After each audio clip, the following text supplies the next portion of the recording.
Brave Maker Show is hosted by Tony Gaffasone and Christina Jackson. Thanks for tuning in.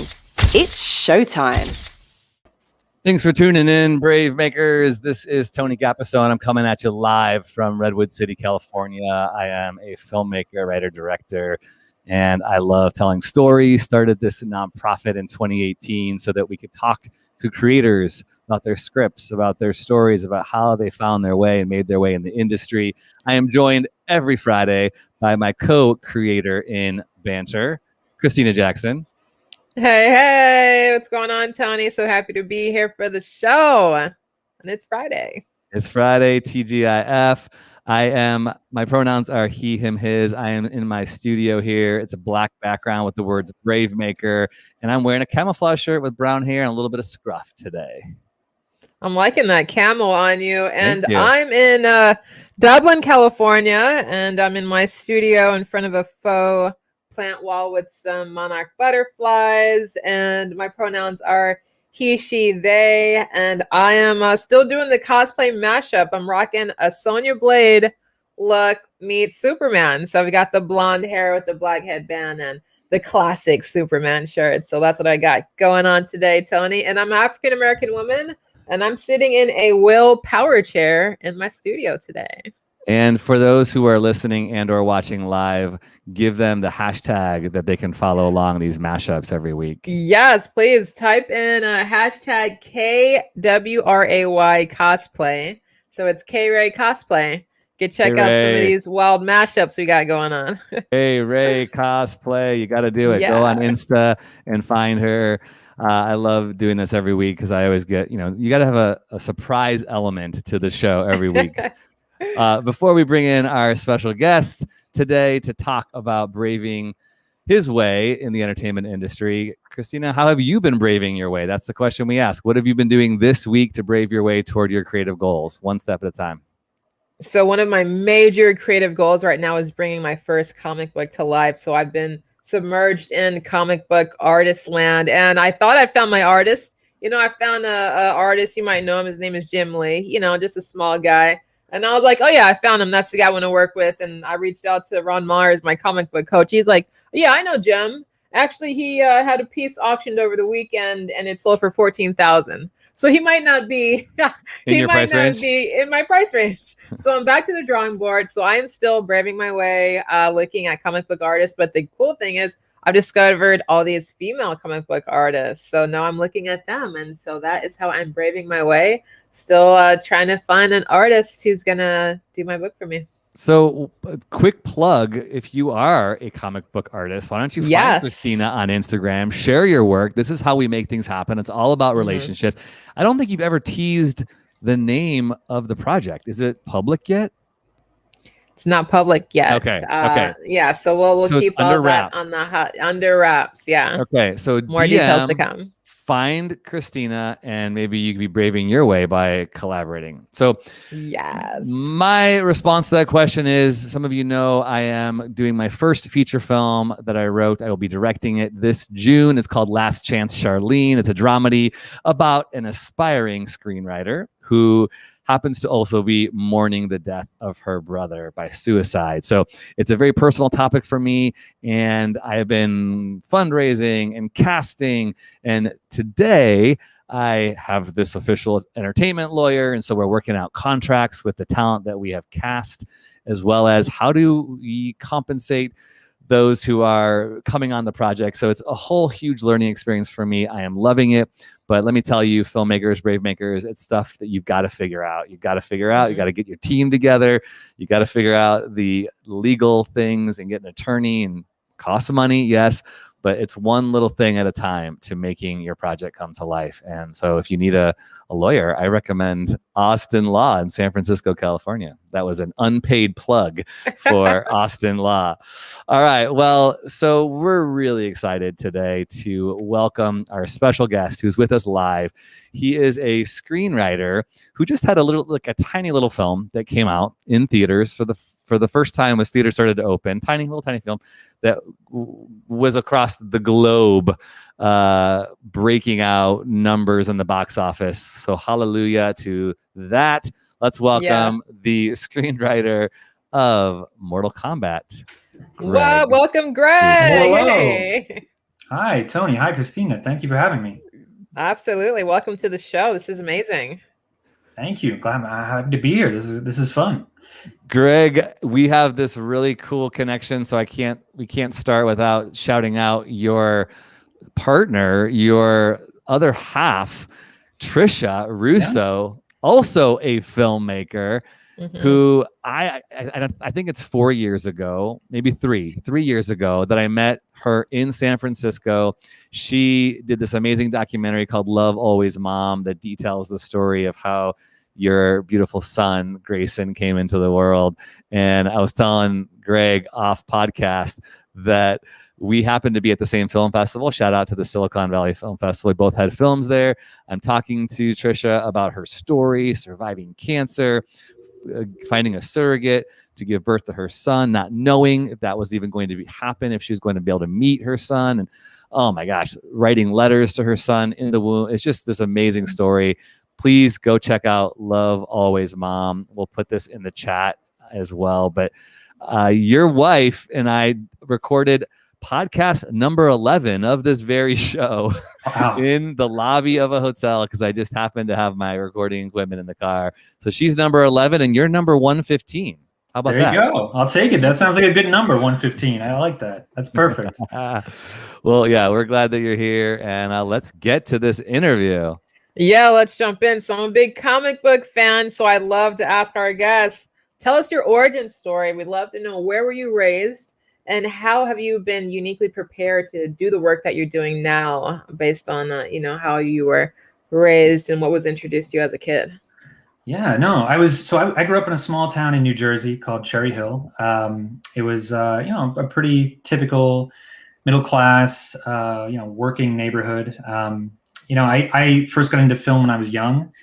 I just had a real affinity for it. I was kind of a weird film nut. By the time I was, I think, 12 years old, I had seen upwards of probably 1,000 movies. That's not a joke. It was just something I loved. It was just in a lot of ways, it was my escape. It got me out of some situations I was growing up in that maybe weren't ideal, and it let me kind of transport myself into other worlds. And I absolutely fell in love with it. It became my go-to thing.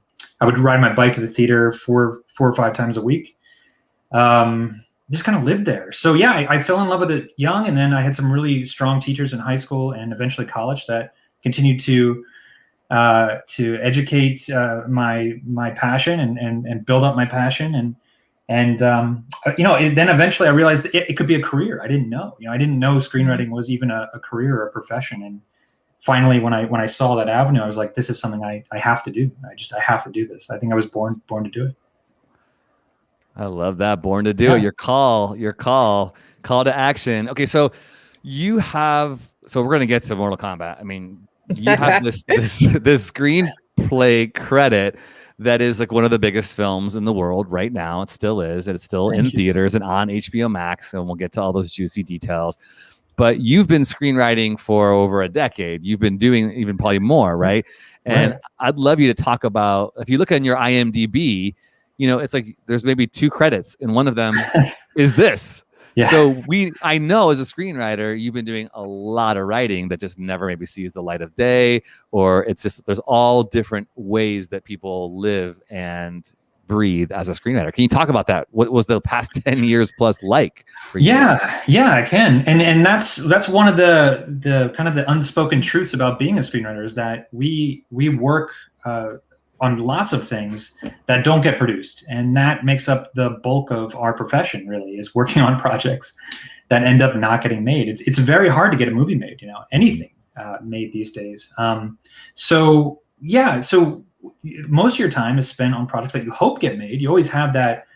You always try to do your best work in anticipation that one day we'll see a screen. But a lot of your time is spent working on projects that never do. And it's just, you can't lose your passion for it just because a movie may not get made. It's something that you have to love the process. You have to love the work. And so every project I've worked on, even those that haven't gotten made, I've thoroughly enjoyed. I hold all of them very dearly to my heart. So it's special when one gets made. That's the best, because you get to go home and then people actually, you can actually talk about something that people have seen, which most writers are used to going home and being asked, well, what have I seen? You're a writer. What have I seen? And so it's nice to actually have some proof there. But yeah, a lot of your work is working on projects that never get made. Well, let's watch the trailer to this amazing first screenplay that got made, and then let's talk about all of the obstacles, which I'm sure there are a lot that it took to get there, because we love we love going into the trenches and being honest with how hard this is. So everybody, let's watch. This is a red band trailer, so that means you have to be of a certain age to watch. So if you're not, sorry. There you go. Uh-oh.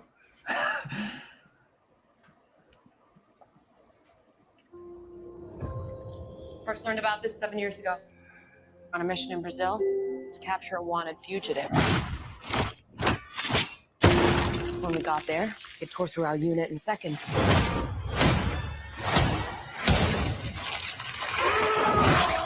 The target had superhuman abilities. It had the same marking you do, Cole. It's a birthmark. What do you mean?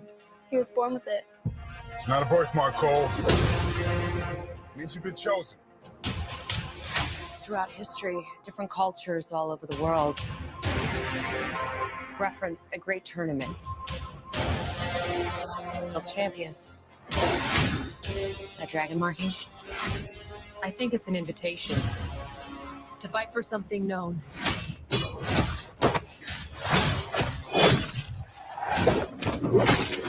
As Mortal Kombat. These are your champions. I'm Sonya. That's Kano. I'm Liu Kang. Name's Jax.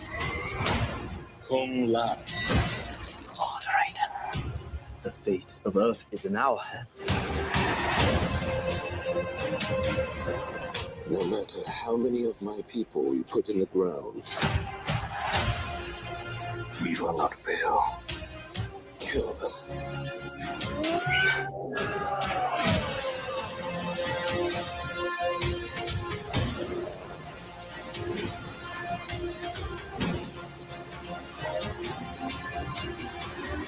I am Sub-Zero.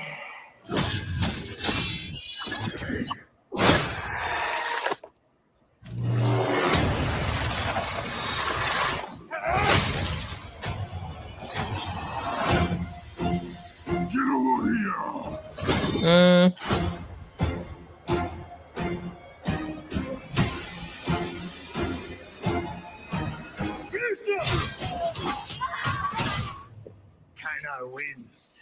You fucking beauty. There it is. Yeah. Oh my gosh, so fun. Yeah, so fun. You must be so just psyched and proud. I love it.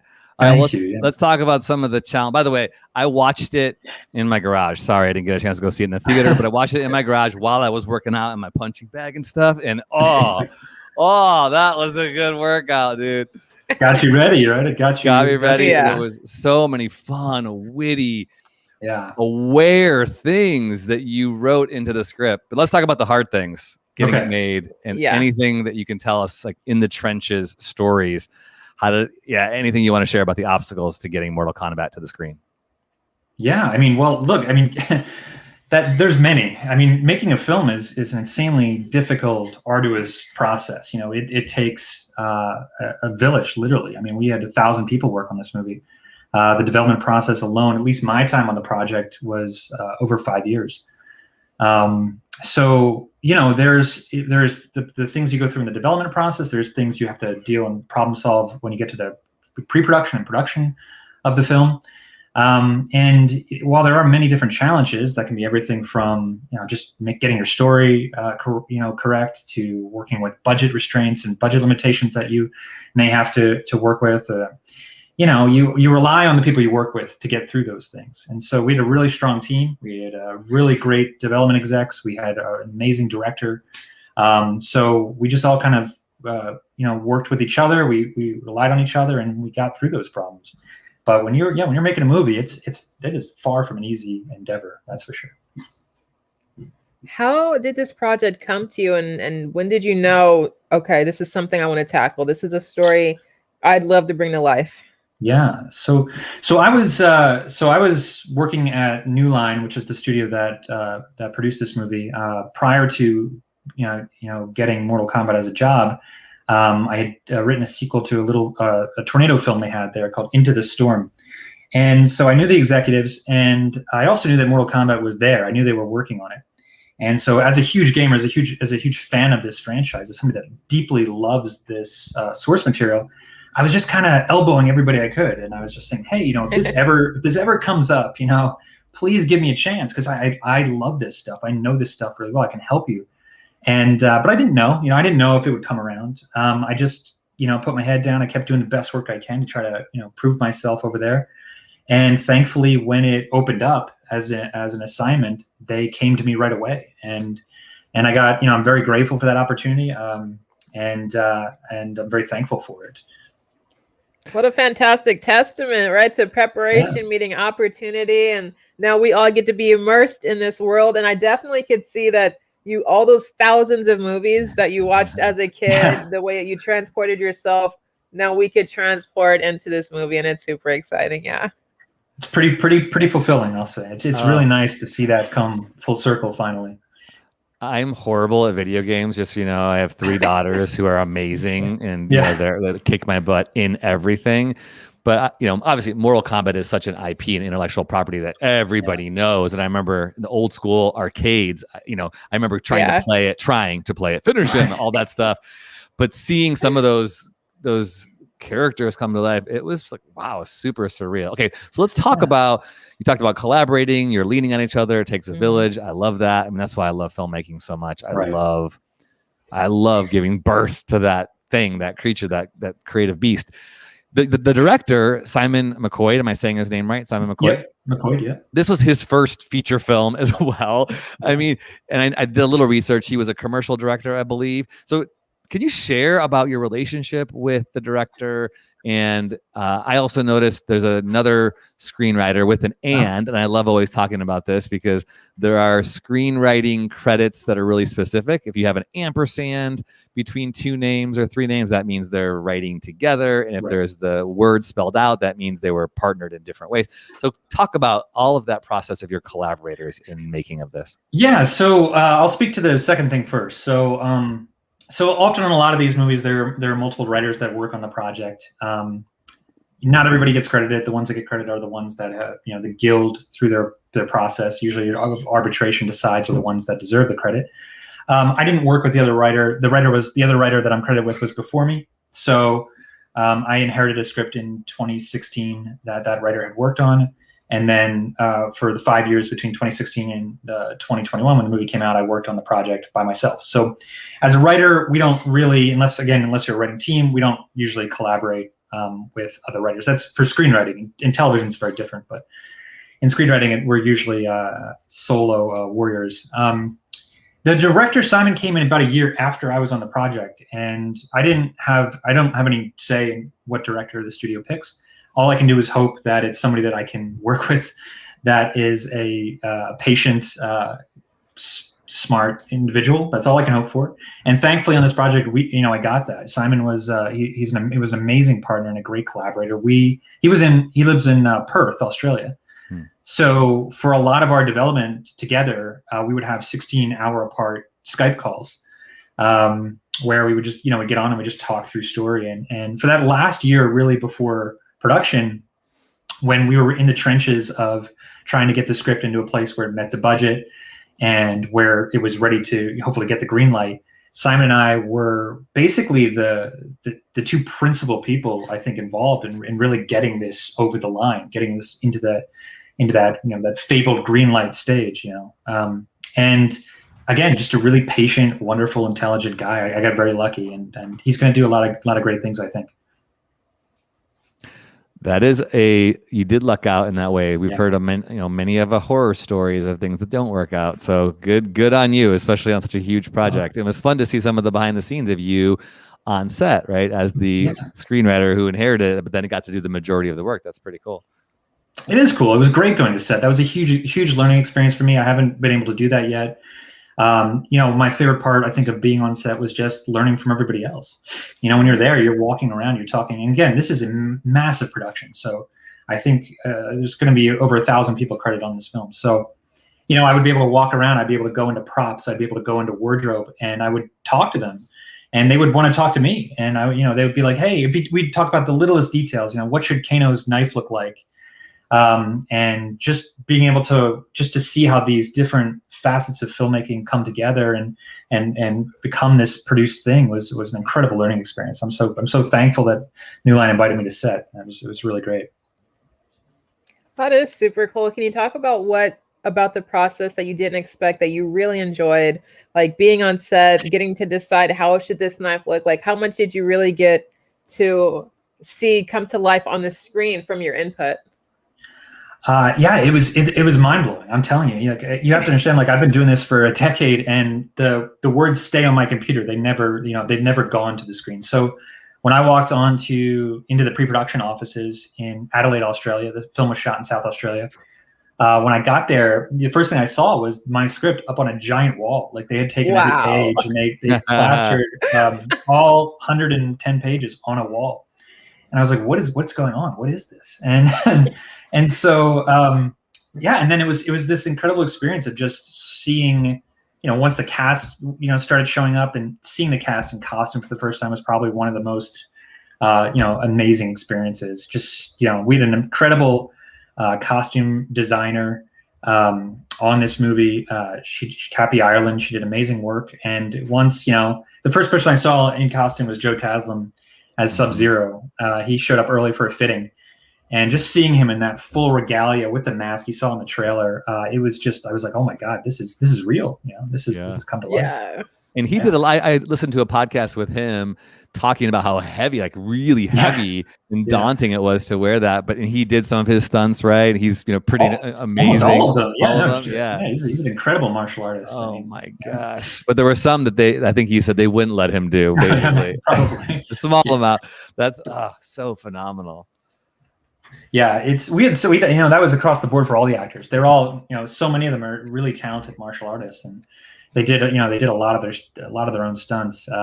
But yeah, seeing that come to life for the first time was pretty special. Seeing the sets come to life was amazing as well. Okay, so I'd love to know, the characters are so strong and they're so memorable. What is your approach to creating characters that are authentic and have representation when you're writing? Yeah, that's a multi-pronged question there. I think there's the answer to how do you create characters that are memorable in general, which is that's just part of screenwriting DNA. Kano is amazing. Come on, amazing. Everything that came out of that guy's mouth, dude, was so gold. Yeah, so I think the people have loved Kano, and I loved writing Kano, and we loved as Kano was coming together in the script. And I think the reason why that is because he allows us to be self-aware. He is the vessel through which we can kind of call out all the craziness that exists in Mortal Kombat. That was always part of the script. It's part of the DNA of the source material, is the fact that it doesn't take itself too seriously, that it's always self-referential. And so that's who Kano embodies in this movie. He embodies the audience, the actual person who would be walking around when someone's throwing fireballs at you and saying, "What the hell is this? This is insane." So it's just a lot of fun. And we wanted that. I needed that in the script. I think that's just part of it. You know, I didn't want Mortal Kombat. I didn't want the script to take itself too seriously. And so Kano gave me that outlet. To answer the second part of your question about characters and representation, I can give you another good example in Mortal Kombat. We wanted to be really authentic with the characters in terms of the casting of the roles. So, you know, for example, we have different characters in the movie. Some are Japanese, some are Chinese.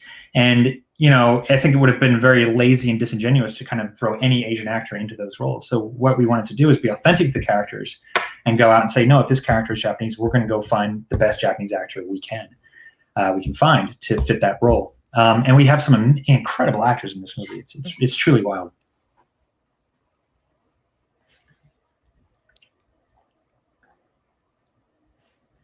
The collaboration process. I want to chat about the collaboration process. This is like a 5 or 6 year journey, right? When you inherited the script, and the slog sometimes that it takes for one to see their vision come to life. And I know that it doesn't come without a lot of edits and changing and adjusting and redirecting. And I'm a screenwriter, so I know I've never directed something that I haven't written yet. Hope to someday. But I love the process, and I love hearing people and how they work with when they get notes. So you work with, you know, a big studio, right? And and you got Mortal Kombat, I'm sure, IP opinions and what should and shouldn't be on there. So can you talk a little bit about working in that space? I love hearing stories about the best and worst notes, and maybe if an executive was listening, how might they change the way they give those notes? And then I want to talk about agents and managers, because I've had a wild experience this year in that space. So let's first talk about the notes and getting in the wild process that can be. Yeah. Okay. So that is a big part of your job as a screenwriter. You are always getting notes. You're getting notes through development process, through all of development. And then once it gets to pre-production and production, you're starting to get notes from, you know, it can be from the finance department. You can get notes from the director, obviously. You get a lot of notes from the director. You get notes from the actors. You know, they come to you and they say, you know, how should I approach this? Or what if I did it like this? As a screenwriter, you are constantly fielding notes and fielding opinions. And the number one thing I say when it comes to notes to any young writers out there is you have to be open to them. You have to be flexible. You got to remember, this is a collaborative medium. Yes, you're a voice, you're an important voice, but you're not the only voice. And I think too often young writers come to the table with this sense of pride and this thick shell when they get notes, and they say, no, wait a minute, everything that I think of has to be correct. And actually that's the wrong way to approach it. You need, you know, the way to approach it would be, there's a lot of really intelligent people I'm working with, so let me source their ideas. Let me take their intelligent thoughts and let me make this better. And so I'm always very open with notes. I always encourage them. I say, give them to me. You know, I may not use them all, but I'll always hear them all, and I'll always take them all in and come back with some sort of a response to them. You know, best and worst notes. I'll generalize it. The best notes I get are the notes that I hear and immediately say, oh, my God, I wish I had thought of that, or beat myself up and say, why didn't I think of that? Those are the best notes I get. The worst notes I can get, again, as a generalization, would be anything vague. You know, I always say, if you're going to come back to me with notes, try to be as specific as you can. That only helps me help you. It helps the project. When people come back and say, you know, the classic, I think, screenwriting joke is, someone was in a meeting, I think, with Louis Mayer or somebody, and they said, you know, make the script 10% funnier. I forget what it was, but those kind of notes, you know, where you get it. And it's just like, what does that mean? How do I interpret that? How do I actually put that into an actionable, moment? So yeah. So those are probably my responses to notes. Be open and please be specific. I dig that. All right, let's talk a little bit about, for all of the screenwriters out there, everyone acting too, right? Everyone feels like they got to get the agent, they got to get the manager, they got to get blah blah blah blah blah, fill in the blank. You know, talk about your understanding of, you're in LA, so it's different than where, you know, I am in the Bay Area. But now that the field has sort of been leveled because of COVID, I was in a writer's room where there were people from Florida and Wisconsin and California this year doing some TV. It was really great. But there's still an element of LA is where things happen and representation. So what would you say to someone? I also had the wackest, weirdest situation with a rep that I no longer have. That got me into some rooms. It was really great, but then things get wonky. So I'm always curious to hear what as a professional screener would say about the representation process. Yeah, well, so a couple things. I think first to your geographical question, I do still, my honest answer is still, if you want to do this full time, then I would highly consider moving to Los Angeles. This is where everything is still. I understand that some things have been leveled maybe by the COVID pandemic, but really this is where the action is. I always say, if I wanted to get into steelworking, I'd go live in Pittsburgh. If you want to get into movie making, go live in Los Angeles. That's where the work is. But in terms of representation, I think a lot of young writers come in and they think that's the golden ticket, that I need to go get an agent. I need to get a manager first and foremost before I can do anything. And that's not true. The best representation for you as a writer is your work. That is your representation. So I tell young writers, don't even worry about finding an agent yet. Work on your craft, work on your material, get your voice down, get your scripts ready, and then someone will find you. If you have it on the page, if you have it and it's solid, and the other nice thing is, in this day and age, we have so many outlets to share our writing that even I didn't have when I was coming in. From online, you can promote yourself online now. There's so many different ways, contests and the blacklist to put your stuff out there. So yeah, focus on your craft, and the representation will find you. Once you have your representation, then that is a different host of probably answers I could give you about how to utilize them to the best of your advantage. But they're your team. You rely on them. And the other thing you got to remember with representation is they work for you. I think a lot of people forget that. They think that they have to please their agent or their manager, but it's actually the other way around.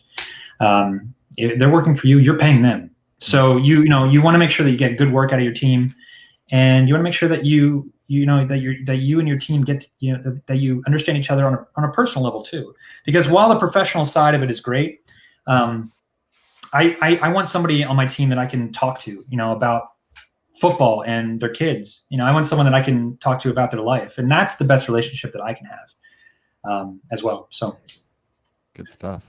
Yeah. Very cool. So can you talk about your philosophy? I think is fantastic about how you approach your work. It's not a means to an end. You enjoy all of it, whether it sees the light of day or not. So what are some of your philosophies for working with all the different personalities that it takes that you encounter on a 5-year journey to bring something like Mortal Kombat to life? How do you manage those waters? Yeah, I honestly love the collaborative process of filmmaking. And I say that as a screenwriter, where as a television writer, all it is collaboration. You are working constantly with other writers from the moment through the scripts to the show. As screenwriters, we're often isolated. We're often working by ourselves.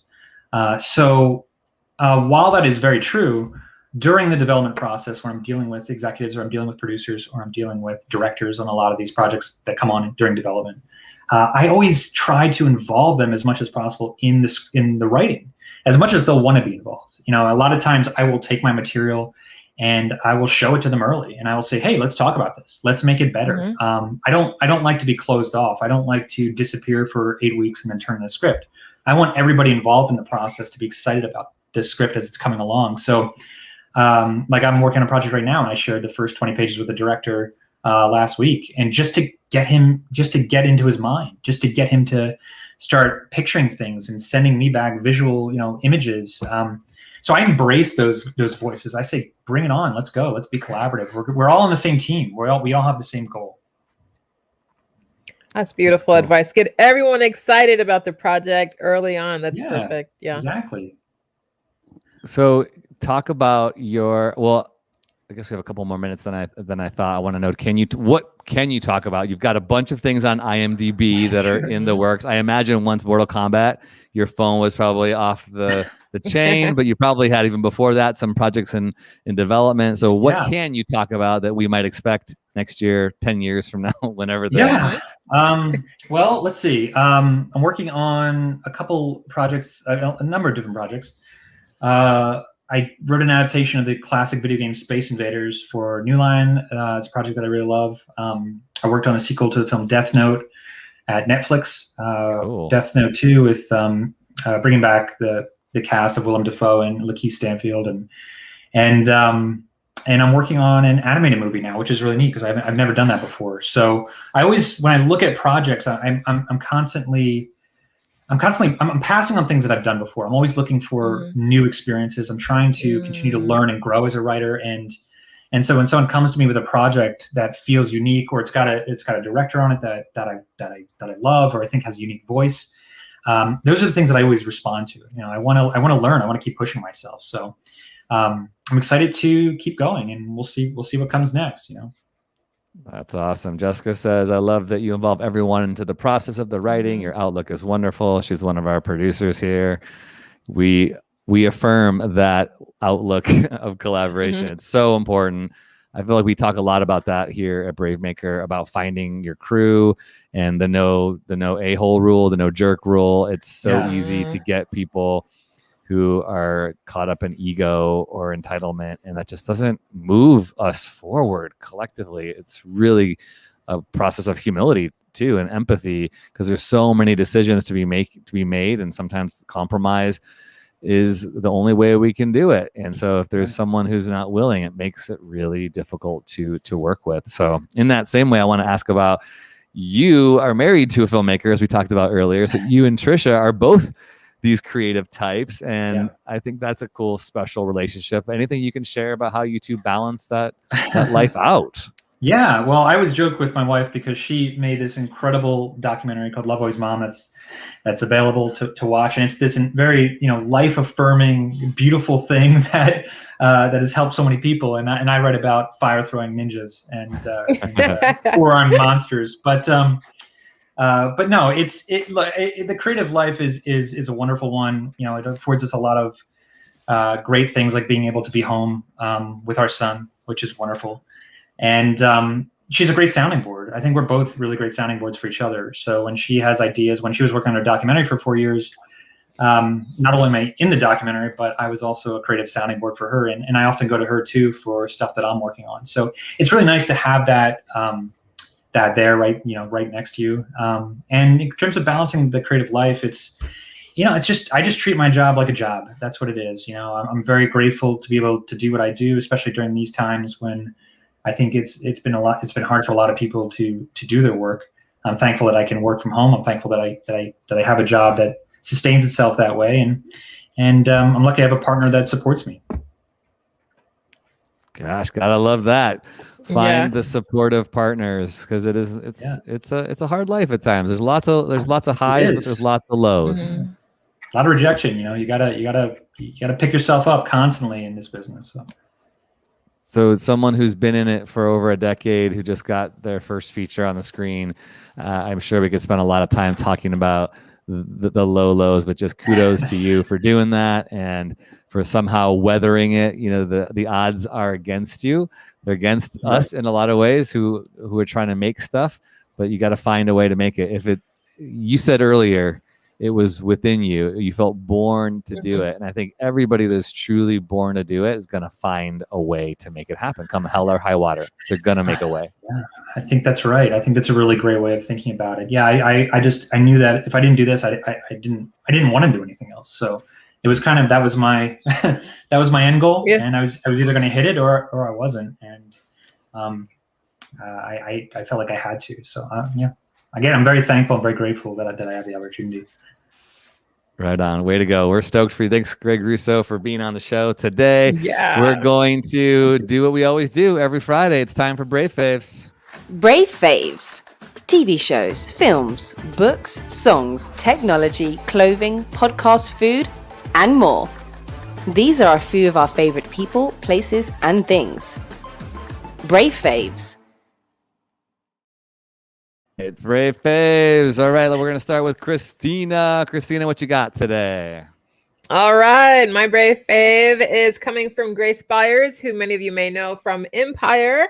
And she is on Netflix Junior reading I Am Enough. And shout out to my acting teacher. She is always telling us that you are enough. And it just really resonates with me. She's on there reading this book. I think everyone should read it with their kids, especially with their little girls. It's just a message to take into your spirit, especially for writers and actors, that you are enough and don't feel inadequate in any way. Don't look to others and compare yourself. Feel good about who you are and explore everything that you can achieve. And it's phenomenal. Yeah, check it out tonight. It's perfect for a family night for Friday. So that's my Brave fave.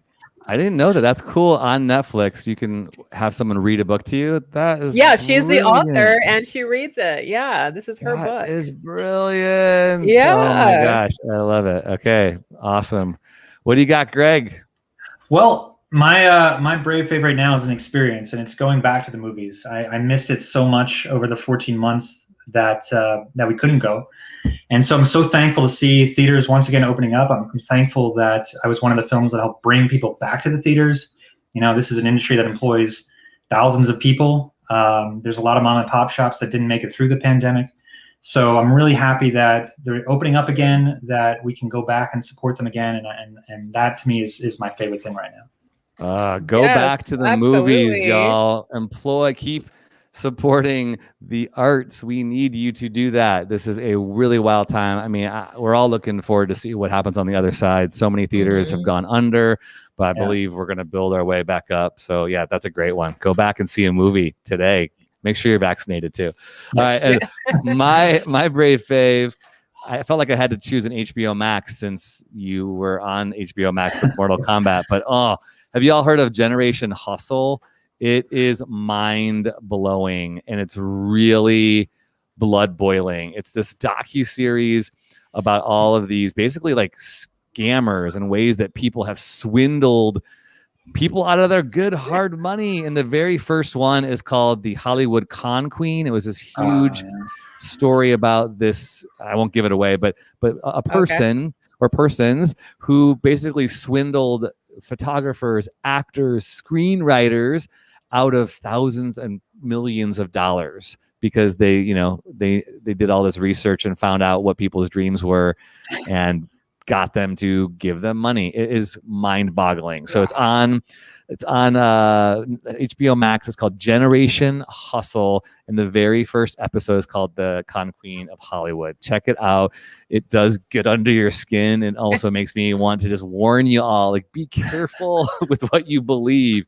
If it feels too good to be true, sometimes it could be. Things don't just fall out of the sky. Offers and all these kind of things don't fall. And you shouldn't have to pay.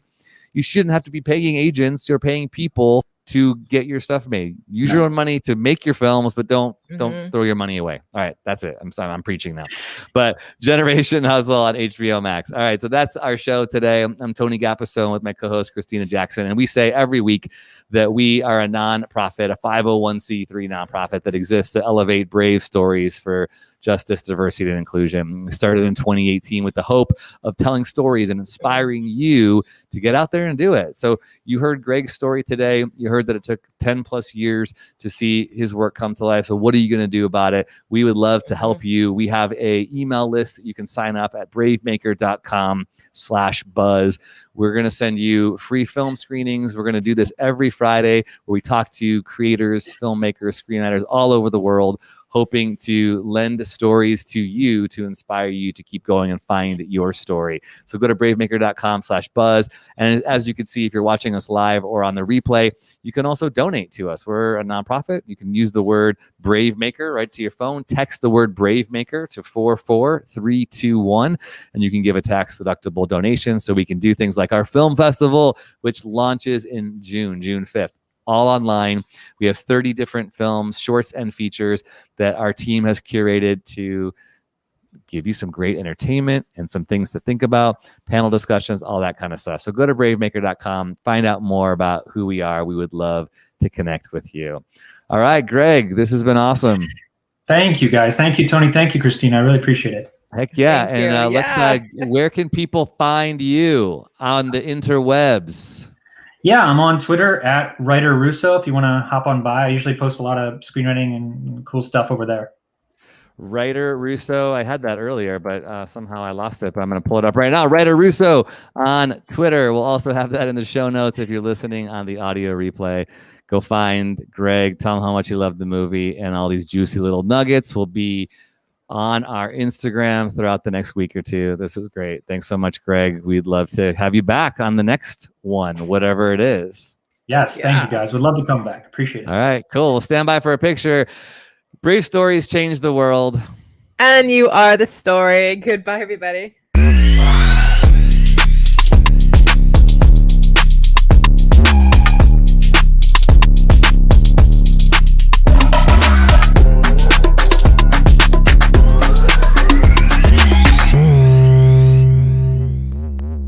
Follow us on Instagram, Twitter, YouTube, and Facebook at bravemaker.org. Like, subscribe, and share. To become a monthly donor, text the word BRAVEMAKER to 44321 or go to bravemaker.com/donate. Thanks for tuning in.